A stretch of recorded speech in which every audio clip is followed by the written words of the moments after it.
والشاکرین والحمد للہ رب العالمین۔ محترم حضرات، آئیے سب سے پہلے ہم اور آپ مل کر بارگاہ رسالت مآب میں درود و سلام کا نذرانہ پیش کریں اور پڑھیں اللہم صلی علی سیدنا مولانا محمد وعلی آلہ وصحبہ وبارک وسلم۔ صلاۃ و سلام علیک یا رسول اللہ صلی اللہ تعالی علیہ وآلہ وسلم۔ محترم حضرات، رمضان المبارک کا مقدس مہینہ اپنے جلوہ میں رحمتیں اور مسرتیں لے کر ایک بار پھر نازل ہوا ہے،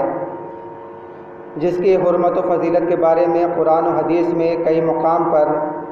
ذکر پایا جاتا ہے۔ یہ وہ مبارک مہینہ ہے کہ جس میں خدائے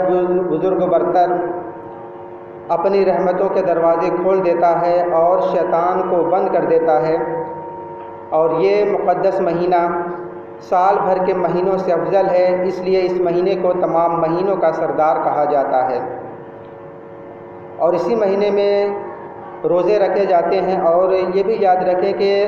عربی میں روزے کا لفظ صوم کہا جاتا ہے۔ دراصل روزہ تزکیہ نفس کا نام ہے اور نہ کہ بھوکا پیاسا رہنے کا۔ اللہ تعالیٰ نے فرمایا کہ مجھے تمہارا بھوکا پیاسا رہنے کی ضرورت نہیں، بلکہ میں تو تمہارا تقویٰ دیکھنا چاہتا ہوں، تمہارا تقویٰ دیکھتا ہوں۔ جیسا کہ قرآن مجید میں ارشاد ربانی ہے کہ اے ایمان والوں، تم پر روزے فرض کیے گئے جیسا کہ تم سے پہلے کے لوگوں پر فرض کیا گیا تھا، تاکہ تم پرہیزگار بنو۔ اس لیے ہم سب کا فرض ہے کہ ہم اس مہینے میں اپنے نفس کا محاسبہ کریں،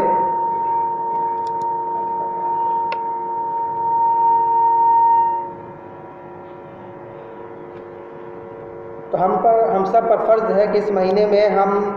اپنا محاسبہ کریں اور ہر برائی سے بچنے کی ہر ممکن کوشش کریں، زبان کو قابو میں رکھیں، اچھی بات منہ سے نکالیں، کسی کی دل آزاری نہ کریں، کیونکہ روزہ کی حالت میں کسی کو گالی دینا بھی گناہ ہے، کسی کی غیبت کرنا بھی گناہ ہے۔ اور روزہ دراصل خشیت الہی کا نام ہے، اور عربی زبان کا لفظ ہے صوم، یعنی جس کے معنی ہوتا ہے کہ رکنا۔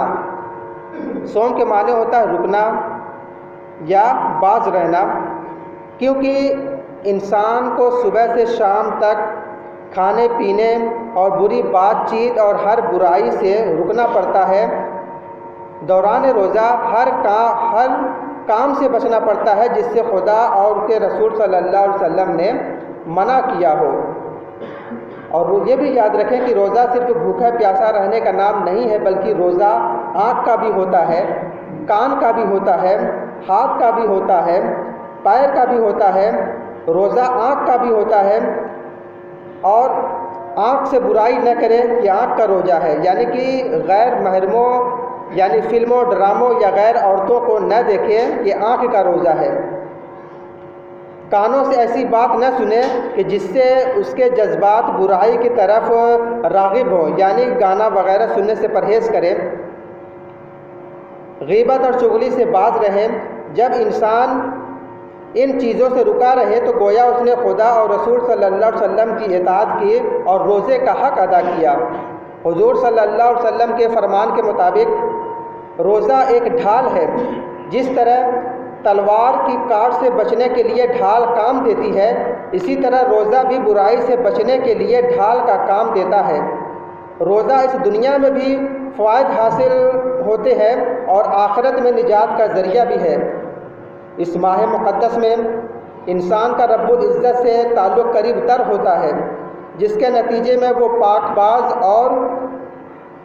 راست باز بن جاتا ہے۔ یہ مہینہ انسانوں کے ایک دوسرے کے ساتھ ہمدردی اور مدد کا سبق دیتا ہے۔ اس میں انسان قرآن کی ہدایت سے سیراب ہوتا ہے، اور جہاں ایک طرف سخاوت کا جذبہ ابھرتا ہے، وہاں صبر و قناعت بھی پیدا ہوتی ہے۔ اور یہ مہینہ وقت کی پابندی سکھاتا ہے، جو ایک مسلمان کے لیے بنیادی چیز ہے، کہ گویا یہ مہینہ نیکیوں کا موسم بہار ہے۔ حضرت ابو ہریرہ رضی اللہ تعالیٰ عنہ سے روایت ہے کہ حضور صلی اللہ علیہ وسلم نے فرمایا کہ جس نے احتساب اور پورے ایمان کے ساتھ روزے رکھے اور اس کے تمام پچھلے گناہ معاف کر دیے جائیں گے۔ اور حضرت عبداللہ بن عمر رضی اللہ تعالیٰ عنہما سے مروی ہے کہ روزہ اور قرآن دونوں روزہ دار کے حق میں شفاعت کریں گے، اور روزہ کہے گا کہ اے میرے رب، میں نے اسے کھانے پینے اور خواہش پوری کرنے سے روکا تھا، میری سفارش اس کے حق میں قبول فرما۔ پھر قرآن کہے گا کہ میں نے اسے رات کے سونے سے روکا تھا، میری سفارش اس کے حق میں قبول فرما، اور پھر دونوں کی سفارش قبول کر لی جائے گی۔ اور روزہ دار کے متعلق اللہ تعالیٰ کے ارشاد ہے کہ نیکی کا اجر میں 10 گنا سے 700 گنا تک بڑھا دیتا ہوں، یعنی رمضان میں نیکی کا اجر 10 گنا سے 700 گنا تک بڑھا دیتا ہوں، لیکن روزے کا معاملہ اس سے جدا ہے، کیونکہ وہ خاص میرے لیے ہے اور میں ہی اس کا اجر دوں گا۔ تو دوستو، پچھلے جمعہ کو بھی میں نے رمضان اور اس کے روزے کے آداب کے بارے میں آپ کو بتایا تھا کہ رمضان کا مہینہ وہ ہے کہ جس میں ادب کے ساتھ اللہ کی عبادت کی جائے، اور اس میں جو باتیں رمضان یعنی کہ روزے کی حالت میں منع کی گئی ہیں اس سے بچنا چاہیے۔ یہاں پر میں آج آپ کو پہلے ایک حدیث سناتا ہوں کہ حضرت ابو ہریرہ رضی اللہ تعالیٰ عنہ سے روایت ہے کہ ہمارے پیارے نبی کریم صلی اللہ علیہ وسلم نے فرمایا کہ جو شخص روزہ کی حالت میں بیہودہ اور بری بات کہے اور بری بات کہنے سے باز نہ آئے اور بری باتوں پر عمل ترک نہ کرے، تو اللہ تعالیٰ کو اس شخص کے بھوکے اور پیاسے رہنے کی کوئی ضرورت نہیں ہے۔ یعنی اگر ہم روزہ رکھیں، جھوٹ بھی بولیں، ہم روزہ بھی رکھیں، غیبت بھی کریں، ہم روزہ بھی رکھیں، چغلی بھی کریں، ہم روزہ بھی رکھیں، گالی بھی دیں، ہم روزہ بھی رکھیں، کسی کی برائی بھی کریں، یعنی کہ جتنے بھی گناہ ہیں ہم روزہ رکھ کر وہ گناہ کرتے رہیں، تو حضور صلی اللہ علیہ وسلم فرماتے ہیں کہ اللہ تعالیٰ کو ایسے بھوک اور پیاس کی ضرورت نہیں ہے،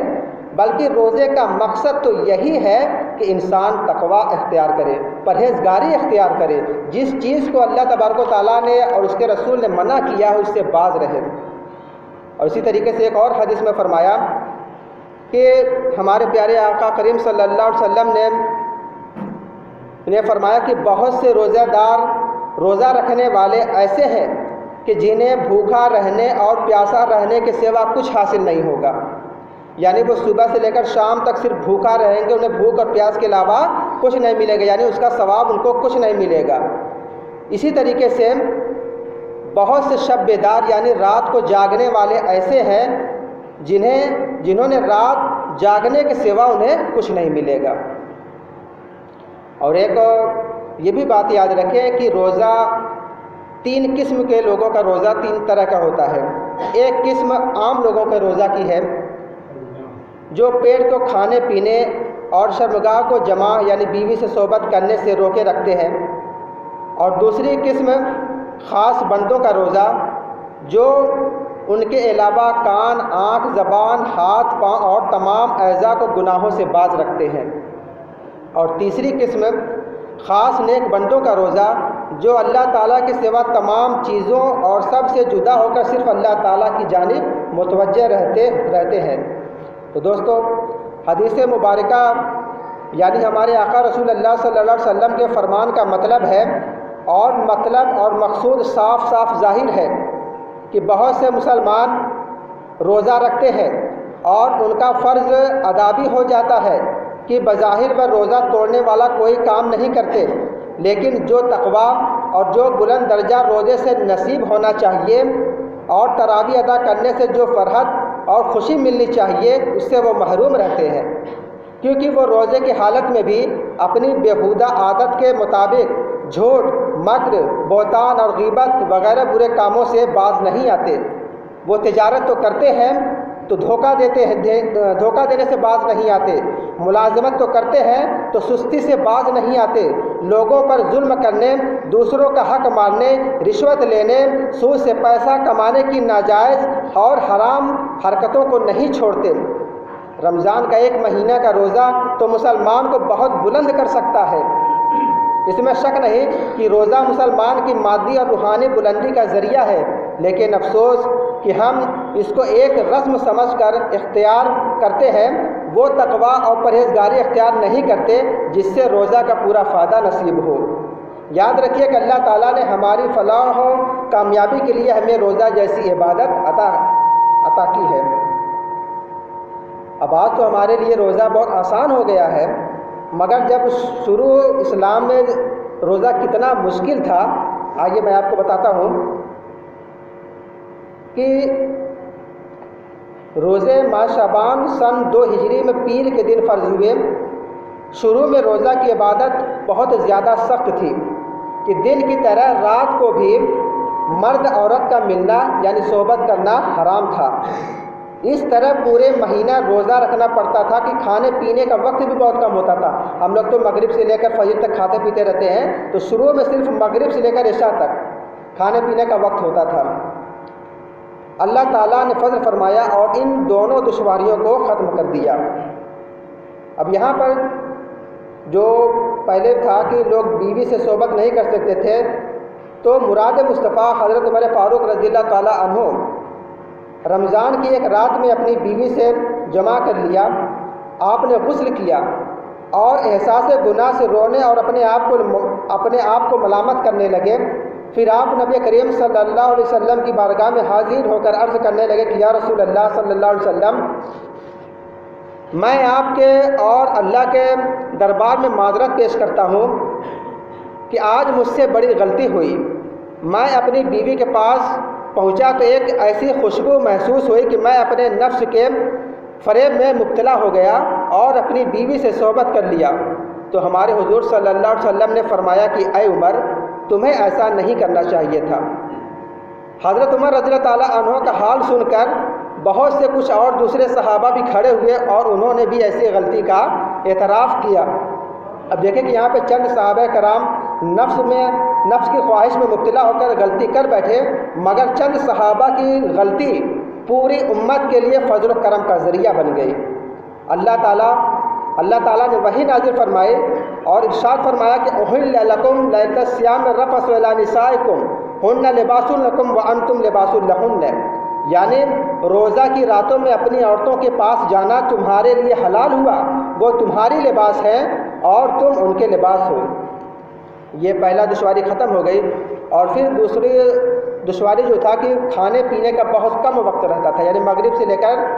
جب تک سوئے نہیں، یعنی عشاء کے لگ بھگ تک۔ تو حضرت سرما بن قیس رضی اللہ تعالیٰ عنہ مزدور تھے اور دن بھر مزدوری کیا کرتے تھے۔ ایک رات افطاری کے بعد بیوی سے کھانا مانگا اور وہ کھانا پکانے میں مصروف تھی۔ یہ بیچارے دن بھر کے کام سے تھکے ہارے کھانے کا انتظار کرتے کرتے سو گئے۔ بیوی نے بیدار کیا اور کھانا پیش کیا تو فرمایا کہ اب کیا ہو سکتا ہے، یعنی آنکھ لگ گئی تو روزہ شروع، اب تو روزہ شروع ہو چکا ہے، یہ کھانا میں کیسے کھا سکتا ہوں؟ ایسی حالت میں دوسرا روزہ رکھ لیا۔ صبح ہوئی تو محنت مزدوری کے لیے چلے گئے۔ دوپہر تک تو کام کرتے رہے اور کمزوری بڑھتی ہی چلی گئی اور آخر کار بے ہوش ہو کر گر پڑے۔ حضرت سرما رضی اللہ تعالیٰ عنہ کی اس حالت پر اللہ تعالیٰ کو رحم آیا اور ان کے صدقے میں اس امت سے روزے کی یہ دوسری سختی بھی ختم ہو گئی۔ وہی نازل ہوئی کہ سونے نہ سونے کی پابندی ختم کر دی گئی، کھانے پینے کا وقت بڑھا کر صبح صادق تک کر دیا گیا۔ لہٰذا اب دوسری عبادتوں کی طرح روزہ مکمل ہے، 1400 برس سے اسی طرح اور قیامت تک اسی طرح رہے گا۔ اس میں کسی قسم کی زیادتی کا کسی کو حق حاصل نہیں۔ اللہ تعالیٰ تقویٰ کے ساتھ روزوں کی توفیق عطا فرمائے۔ اور حضرت ابو ہریرہ رضی اللہ تعالیٰ عنہ سے روایت ہے کہ ہمارے پیارے رسول صلی اللہ علیہ وسلم نے فرمایا کہ اللہ تعالیٰ فرماتا ہے کہ روزہ میرے لیے ہے اور روزہ کی جزا میں خود دوں گا، یعنی ہر چیز کا ثواب بتا دیا گیا ہے کہ نماز پڑھو گے تو تمہیں یہ ملے گا، حج کرو گے تو تمہیں یہ ملے گا، زکوٰۃ دو گے تو تمہیں یہ ملے گا، تلاوت کرو گے تو تمہیں یہ ملے گا۔ غرض یہ کہ ہر عبادت کا ثواب بتا دیا گیا، اس کا بدلہ بتا دیا گیا، مگر روزہ کے متعلق اللہ تعالیٰ نے ارشاد فرمایا کہ اس نے روزہ میرے لیے رکھا ہے اور میں ہی اس کا اجر دوں گا، اور کیا اجر دے گا یہ قیامت کے دن ہی پتہ چلے گا، یہ چھپا کر رکھا گیا ہے۔ اور کچھ محدثین کرام نے اس حدیث قدسی کو اس طرح بھی پڑھا ہے کہ یعنی روزہ میرے لیے ہے اور روزہ کی جزا میں خود ہوں۔ تو دوستو، روزہ عبادت ہے کہ روزہ دار بندہ اپنے خالق و مالک اللہ تعالیٰ کو پا لیتا ہے،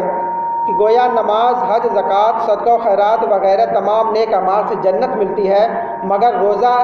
عبادت ہے جس سے جنت کا خالق و مالک خود اللہ تعالیٰ مل جاتا ہے۔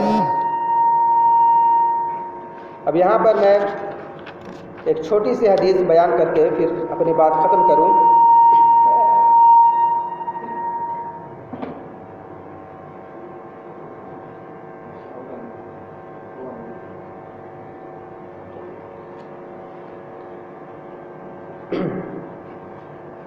ایک حدیث شریف ہے کہ صحابی رسول حضرت ربیہ بن کعب اسلمی رضی اللہ تعالیٰ عنہ نے ہمارے پیارے آقا رسول اللہ صلی اللہ علیہ وسلم کو ایک مرتبہ وضو کرایا، تو سرکار صلی اللہ علیہ وسلم نے خوش ہو کر فرمایا کہ صل ربیہ، یعنی ربیہ مانگ، کیا چاہتا ہے، کیا مانگتا ہے؟ اللہ اکبر! کیا شان ہے ہمارے نبی کریم صلی اللہ علیہ وسلم کی! فرماتے ہیں کہ جو چاہو مانگو، میں اللہ تعالیٰ کی عطا سے تم کو عطا کر دوں گا، اس لیے کہ اللہ تعالیٰ نے مجھے سارے نعمت و دولت کے خزانوں کا مالک بنایا ہے۔ اور حضرت ربیہ صحابی رضی اللہ تعالیٰ عنہ نے یہ فرمان اختیار سن کر یہ نہیں کہا کہ یا رسول اللہ صلی اللہ علیہ وسلم میں آپ سے کیا مانگوں، آپ کے پاس تو کچھ ہے ہی نہیں، آپ تو محتاج ہیں معاذ اللہ،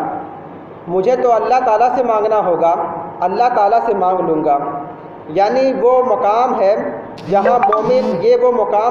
مومن اور منافق میں فرق ہو جاتا ہے۔ منافق بے ایمان یہی لکھتے اور کہتے آئے ہیں کہ رسول اللہ صلی اللہ علیہ وسلم کے پاس کچھ نہیں ہے، وہ تو محتاج اور مجبور ہیں، ان سے مانگنا بدعت اور شرک ہے، جیسا کہ مولوی اسماعیل دہلوی نے اپنے تقویۃ الایمان کتاب میں لکھا ہے کہ محمد یا علی وہ کسی چیز کے مالک و مختار نہیں ہوتے۔